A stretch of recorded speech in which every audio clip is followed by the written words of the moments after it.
नमस्कार, मी doctor Vinay Kumar Rathod, police अधीक्षक, छत्रपती संभाजीनगर ग्रामीण। मकर संक्रांतीचा सण येऊ ठाकलेला आहे आणि अचानकपणे नायलॉन मांजाचा वापर पतंग उडवण्यासाठी वाढताना दिसत आहे। या वापरामुळे अनेक नागरिक, पक्षी हे जखमी होत आहेत।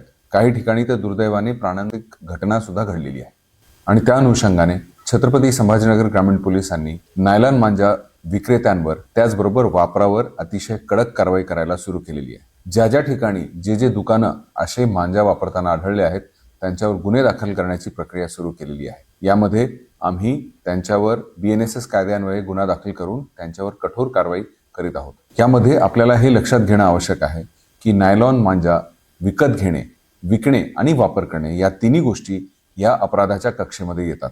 त्यामुळे आपण सर्वांनी याचा वापर पूर्णपणे टाळावा आणि होणारी जीवित आणि वित्तहानी टाळावी। आपल्या मुलांचे आणि प्राणी मात्र तसेच पक्ष्यांचे जीव वाचवण्यासाठी हा वापर पूर्णपणे बंद करणे ही काळाची आवश्यकता आहे। मी सर्व नागरिकांना आवाहन करत आहे की आपण कुठेही नायलॉन मांजाचे विक्री किंवा वापर होत असल्यास, असे काही निदर्शनास आल्यास आपण तात्काळ पोलिसांना कळवावे।